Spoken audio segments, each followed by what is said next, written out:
चंद ग्रहण हो, पानी ग्रहण हो। लीजिए, अब मैं मंच पर इस कवि सम्मेलन समिति के अध्यक्ष और आयोजन में जिन्होंने मुख्य भूमिका निभाई, अरुण जैमिनी को आमंत्रण दे रहा हूँ। छत पर उदास क्यों बैठी है, व्यास जी मथुरा के रहने वाले थे, बहुत मस्त। छत पर उदास क्यों बैठी है, तू मेरे पास चली आ रही। जीवन के सुख दुख बढ़ जाएं, कुछ मैं गाऊं कुछ तू गा रही। तू जहां कहीं भी जाएगी, जीवन भर कष्ट उठाएगी, यारों के साथ रहेगी तो मथुरा के पेड़े खाएगी।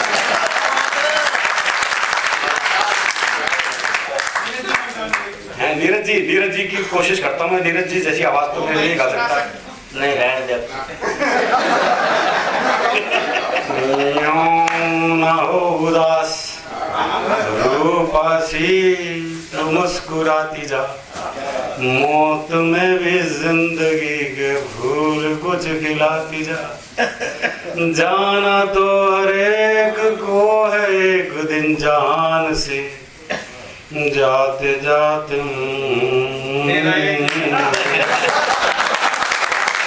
जमाने में नीरज जी ऐसे ही पढ़ते थे, आखिरी लाइन तो करके चलती थी।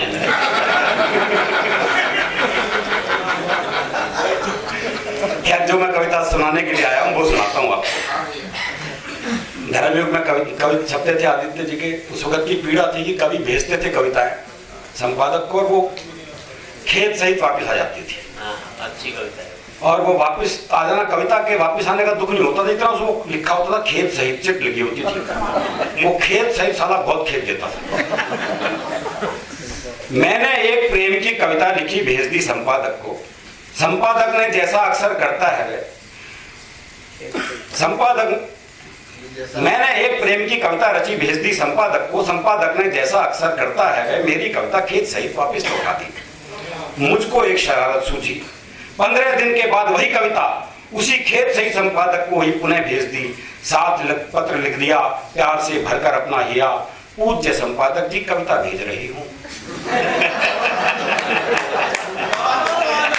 पूज्य संपादक, कविता भेज रही हूँ। मेरा प्रथम प्रयास है, जीवन के 16 वर्षों में पहली बार लिखी है मैंने। आशा है दिल आप नहीं मेरा तोड़ेंगे, मेरी इस कविता को वापस मेरे पास नहीं मोड़ेंगे।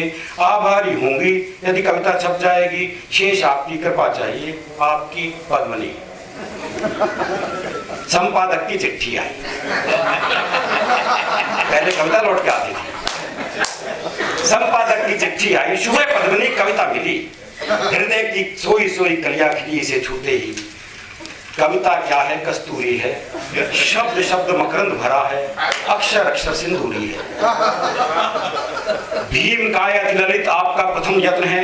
यह कविता मामूली कविता नहीं, हमारे काव्य सिंधु का सुगढ़ रत्न है। वाह वाह वाह वाह। इसी उम्र में इतना गहरा मानस मंथन, इसी उम्र में इतना गहरा मानस मंथन, एक गीत में सारे काव्य जगत का ग्रंथन। इसकी महिमा जितनी गाऊं उतनी कम है। इतने आंसू छलकाए तुमने कविता में, कागज गीला और लिफाफा तक नम है। कौन अभागा संपादक होगा जो इसको लौटाएगा। हम बुझ का रस छोड़ भ्रमर क्यों की करके फल को खाएगा। और इससे ज्यादा कोई संपादक किसी के लिए नहीं कर सकता जो ये कर रहे हैं संपादक। अंबुज का रस छोड़ भ्रमर क्यों की करके फल को खाएगा। रोज गीत यदि भेज सको तो मैं अपनी इस मैगजीन को साप्ताहिक से दैनिक कर दूं।